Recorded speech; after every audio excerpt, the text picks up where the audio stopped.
ಎಲ್ಲರಿಗೂ ನಮಸ್ಕಾರ. ಶಿಕ್ಷಣ ಚಿಂತನ ನ್ಯೂಸ್ ಚಾನೆಲ್ಗೆ ಸ್ವಾಗತ. ನಾನು ಶಿವಾನಂದ್. ಈಗ ನ್ಯೂಸ್ ಹೆಡ್ಲೈನ್ಸ್. ಸಾಂಸ್ಕೃತಿಕ ನಗರಿ ಅರಮನೆಗಳ ತವರೂರು ಸ್ವಚ್ಛ ಹಾಗೂ ಸುಂದರ ನಗರ ಮೈಸೂರಿನಲ್ಲಿ ಮುಂದುವರೆದ ಮರುಸಿಂಚನ ತರಬೇತಿ 5ನೇ ದಿನಕ್ಕೆ ಪಾದಾರ್ಪಣೆ. ದಸರಾ ಮುಗಿದರೂ ಯಶಸ್ವಿಯಾಗಿ ಮುಂದುವರೆದ ವಸ್ತು ಪ್ರದರ್ಶನ, ನೋಡಿದಲ್ಲೆಲ್ಲ ಜನವೋ ಜನ. ಸಂಪುಟ ಪುನರ್ರಚನೆಗೆ ಅಸ್ತಿ ಅಂತ ಮುಖ್ಯಮಂತ್ರಿ ಸಿದ್ದರಾಮಯ್ಯ. ಮಹಿಳೆಯರ ವಿಶ್ವಕಪ್ ಕ್ರಿಕೆಟ್ ಸೆಮಿಫೈನಲ್ ತಲುಪಿದ ಭಾರತದ ವನಿತೆಯರು. ಈಗ ನ್ಯೂಸ್ನ ವಿವರಣೆ. ಕರ್ನಾಟಕದ ಸಾಂಸ್ಕೃತಿಕ ನಗರಿ ಮೈಸೂರಿನಲ್ಲಿ ಹಮ್ಮಿಕೊಂಡಿರುವ 5 ದಿನಗಳ ಮರುಸಿಂಚನ ತರಬೇತಿ ಕಾರ್ಯಾಗಾರದಲ್ಲಿ 4 ದಿನಗಳ ತರಬೇತಿ ಈಗಾಗಲೇ ಮುಕ್ತಾಯಗೊಂಡಿದ್ದು ಇಂದು 5ನೇ ದಿನಕ್ಕೆ ಪಾದಾರ್ಪಣೆ ಮಾಡಿದೆ. ಕರ್ನಾಟಕ ಸರ್ಕಾರ, ಶಾಲಾ ಶಿಕ್ಷಣ ಇಲಾಖೆ, DSERT ಹಾಗೂ ಡಯಟ್ ಮೈಸೂರು ವತಿಯಿಂದ ಹಮ್ಮಿಕೊಂಡಿರುವ ರಾಜ್ಯ ಮಟ್ಟದ ಮರುಸಿಂಚನ ಕನ್ನಡ, ಓದು ಕರ್ನಾಟಕ, ಜ್ಞಾನ ಸೇತು, ಗಣಿತ ಗಣಕ ಮತ್ತು ಕಲಿಕಾದೀಪ ವಿಷಯಗಳಿಗೆ ಸಹನಿವಾಸ ತರಬೇತಿಯನ್ನು ಮೈಸೂರಿನ RTTC ಕೇಂದ್ರದಲ್ಲಿ ಹಮ್ಮಿಕೊಳ್ಳಲಾಗಿದ್ದು, ಆ ತರಬೇತಿ ಯಾವ ರೀತಿಯಾಗಿ ನಡೆದುಕೊಂಡು ಬರ್ತಾ ಇದೆ ಅನ್ನೋದ ಕುತೂಹಲ ನಮಗೂ ಕೂಡ ಇದೆ. ಹಾಗಾಗಿ ಆ ತರಬೇತಿಯಲ್ಲಿ 4ನೇ ದಿವಸ ಏನೆಲ್ಲ ಕಾರ್ಯಚಟುವಟಿಕೆಗಳನ್ನು ನಡೆದು ಅನ್ನೋದನ್ನ ನಾನು ತಮಗೆ ಅಲ್ಲಿ ನಡೆದಿರ್ತಕ್ಕಂಥ ಎಲ್ಲ ವಾಸ್ತವಾಂಶಗಳನ್ನು ತಮ್ಮ ಮುಂದೆ ತೆರೆದಿಡ್ತಾ ಇದ್ದೀನಿ. ನನ್ನ ಜೊತೆಗೆ ನಮ್ಮ ಪ್ರತಿನಿಧಿ ನೇರ ಸಂಪರ್ಕದಲ್ಲಿದ್ದಾರೆ ಮಹಾತೇಶ್. ನನ್ನ ಧ್ವನಿ ಕೇಳ್ತಾ ಇದೆಯಾ ತಮಗೆ? ಹೇಳಿ ಶಿವನ್, ಹೇಳಿ, ಕೇಳಿಸ್ತಾ ಇದೆ, ಹೇಳಿ. ಮಹಾತೇಶ್, ನನ್ನ ಧ್ವನಿ ಕೇಳಿಸ್ತಾ ಇದೆಯಾ? ಕೇಳಿಸ್ತಾ ಇದೆ. ಮಹಾತೇಶ್, ಈಗ ಮೈಸೂರಿನ ಕುವೆಂಪು ನಗರದಲ್ಲಿರುವ RTTC ಸೆಂಟರ್ದಲ್ಲಿ ಇದ್ದೀರಿ ತಾನೆ? ಈಗ ತರಬೇತಿ ಕೇಂದ್ರದಲ್ಲಿ ಇದ್ದೀರಾ? ಶಿವಾನಂದ್ ಅವರೇ, ಇಲ್ಲೇ ಇದ್ದೀನಿ, ಹೇಳಿ.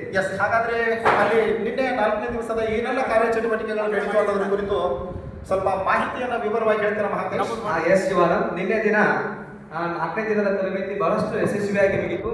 ಈಗ ನಿನ್ನೆ ದಿನದ ಸಮಗ್ರ ವರದಿಯನ್ನು ನೀಡಲಿಕ್ಕೆ ನಮ್ಮ ಚಿಕ್ಕೋಡಿ ಜಿಲ್ಲೆಯ ನೇತೃತ್ವವನ್ನು ವಹಿಸಿರ್ತಕ್ಕಂಥ ನಮ್ಮ ಡೈಟಿನ ಉಪನ್ಯಾಸಕರಾಗಿರ್ತಕ್ಕಂಥ ಯಲಗುದ್ರಿ ಸರ್ ಅವರು ಈಗ ನಮ್ಮ ಜೊತೆ ನೇರವಾಗಿ ಸಂಪರ್ಕದಲ್ಲಿದ್ದಾರೆ. ಅವರು ಚಿಕ್ಕೋಡಿ ಶೈಕ್ಷಣಿಕ ಜಿಲ್ಲೆಯ ವಿಶೇಷತೆಯ ಬಗ್ಗೆ ಈಗ ತಮ್ಮನ್ನು ಪ್ರಸ್ತುತಪಡಿಸ್ತಾ ಇದ್ದಾರೆ. ಸರ್, ನಮ್ಮ ಹೆಸರು ಸರ್? ನನ್ನ ಹೆಸರು ಮಲ್ಲಿಕಾರ್ಜುನ್ ಅಂತ, ಉಪನ್ಯಾಸಕರು ಚಿಕ್ಕೋಡಿ ಶೈಕ್ಷಣಿಕ ಜಿಲ್ಲೆ. ನಾನು ತರಬೇತಿಗೆ ಕಳೆದ 4 ದಿನಗಳಿಂದ ಪೂರೈಸಿ 5ನೇ ದಿನದಲ್ಲಿದ್ದೇನೆ. ನಾನು ಚಿಕ್ಕೋಡಿ ಶಿಕ್ಷಣ ಜಿಲ್ಲೆಯ ಪಕ್ಷಿ ನೋಟವನ್ನು ತಮ್ಮ ಮುಂದೆ ಇಡ್ತಾ ಇದ್ದೇನೆ. ಕರ್ನಾಟಕದ 2ನೇ ರಾಜಧಾನಿ ಎಂದು ಗುರುತಿಸಲ್ಪಡ್ತಕ್ಕಂತಹ ಬೆಳಗಾವಿ ಜಿಲ್ಲೆ, ಕಂದಾಯ ಜಿಲ್ಲೆಯಲ್ಲಿ ಬರ್ತಕ್ಕಂತಹ ಚಿಕ್ಕೋಡಿ ಶೈಕ್ಷಣಿಕ ಜಿಲ್ಲೆ ಶೈಕ್ಷಣಿಕವಾಗಿ ಗುರುತಿಸಲ್ಪಟ್ಟಿದ್ದು, ಇದು ಕಳೆದ 2000 ಇಸ್ವಿಯಲ್ಲಿ ಶೈಕ್ಷಣಿಕ ಜಿಲ್ಲೆ ಅಂತ ಘೋಷಣೆ ಆಯಿತು. ಈ ಚಿಕ್ಕೋಡಿ ಶೈಕ್ಷಣಿಕ ಜಿಲ್ಲೆ ಗಡಿಭಾಗಕ್ಕೆ ಬಂದಿರತಕ್ಕಂತಹ ಜಿಲ್ಲೆಯಾಗಿದ್ದು, ಮಹಾರಾಷ್ಟ್ರದ ಸಾಂಗ್ಲಿ, ಕೊಲ್ಹಾಪುರ, ರತ್ನಾಗಿರಿ ಗಡಿಭಾಗವನ್ನು ಹೊಂದಿರತಕ್ಕಂತಹ ಜಿಲ್ಲೆಯಾಗಿದ್ದು, ತನ್ನದೇ ಆದಂತಹ ವಿಶೇಷತೆಗಳನ್ನ ಹೊಂದಿದೆ. ಶೈಕ್ಷಣಿಕ ಜಿಲ್ಲೆ ಆದರೂ ಕೂಡ ಶೈಕ್ಷಣಿಕವಾಗಿ ಮುಂದುವರೆದು ತನ್ನದೇ ಆದಂತಹ ಖ್ಯಾತಿಯನ್ನು ಹೊಂದಿದೆ.